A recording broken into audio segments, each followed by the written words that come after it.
What if everything you knew about African history was wrong? Before the Europeans discovered their compasses, before castles rose in England, before America was even a thought, there were empires. There were black empires. These empires were powerful, organized, scientific, spiritual, and rich. Their names were Kush, Axum, Mali, and Songhai, giants of the ancient and medieval world. But today, they've been reduced to footnotes, erased from schoolbooks, scrubbed from maps, forgotten in churches. Why?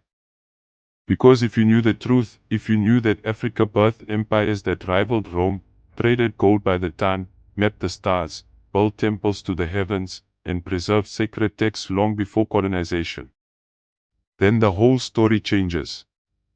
Today, we resurrect that story. This isn't fantasy.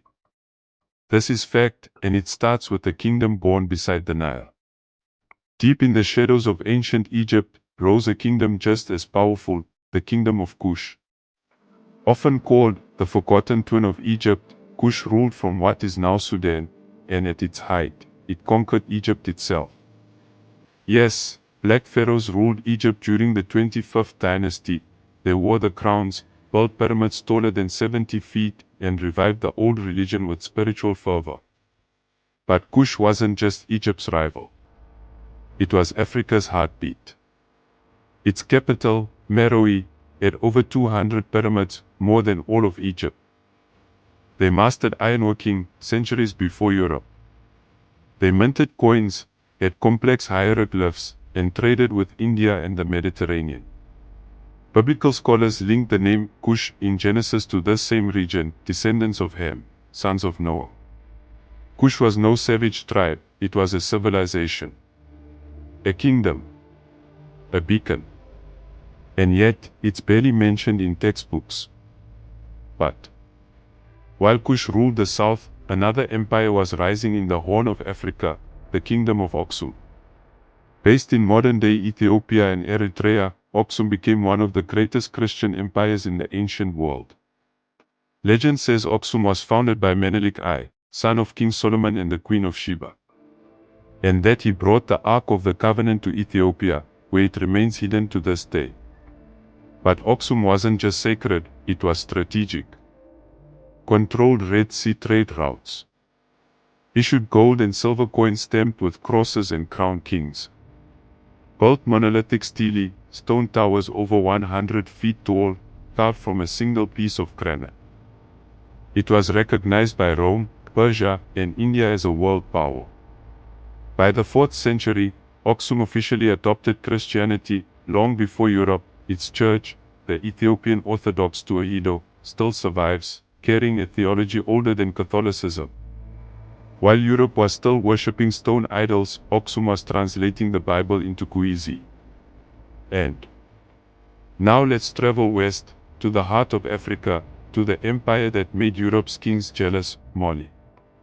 Founded in the 13th century, the Mali Empire covered modern-day Mali, Senegal, Guinea, Gambia, and Niger. Its wealth legendary, its leader, Mansa Musa, the richest man in history.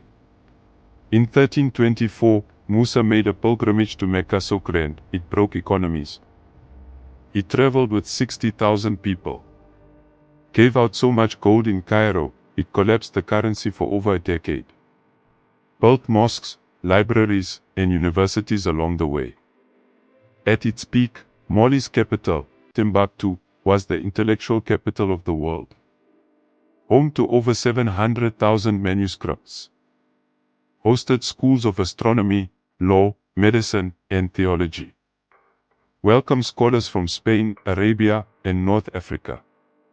While Europe burned books during the Inquisition, Mali was preserving them. This wasn't just an empire of trade, it was an empire of mind, faith, and power. But as Mali declined, a new force rose from its ashes, Songhai. By the 15th century, Songhai had become the largest empire in African history, stretching from the forests of Nigeria to the Sahara Desert. Its greatest ruler, Askia Muhammad, was a warrior and scholar. He reorganized the army with professional soldiers, reformed Islamic law, built universities, courts, hospitals, and schools for girls. He made Timbuktu flourish again as a center of Islamic learning. Foreign travelers marveled at Songhai's cities, clean, orderly, and prosperous. And just like Mali before it, Songhai respected faith, knowledge, and law. But Songhai's greatness also made it a target. By 1591, it was invaded by Moroccan forces, armed with European cannons. It fell, not from within, but from the barrel of colonial ambition. And so ended the last great classical African empire. But if these empires were so mighty, so advanced, and so documented, why were they erased? Because colonial powers needed a narrative. They needed Africa to look dark, primitive, and godless. Why? So they could justify slavery, justify Christian missionary domination, justify resource theft and land conquest. So these empires were buried, artifacts stolen, languages suppressed, temples destroyed or misattributed. Even African oral traditions, our greatest archives, were labeled myths. But Kush was real, Axum was real, Mali and Songhai were real. They are our inheritance. And here's what most people miss. These weren't just political empires, they were spiritual. Kush had its own priesthood and temples. Axum preserved biblical texts older than the King James Bible.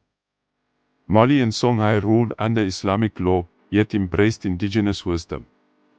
Some scholars believe that African Christianity, especially in Ethiopia, preserved more of the original Hebrew traditions than Rome ever did.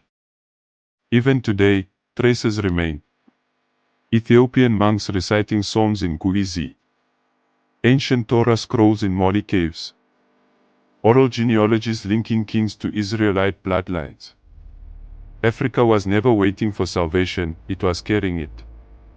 So what now? Now that you've heard what they hid, now that you've seen the glory that preceded colonization, what will you do? These empires were not perfect, but they were ours. They tell us that Africa was organized, scientific, faithful, creative, and sovereign.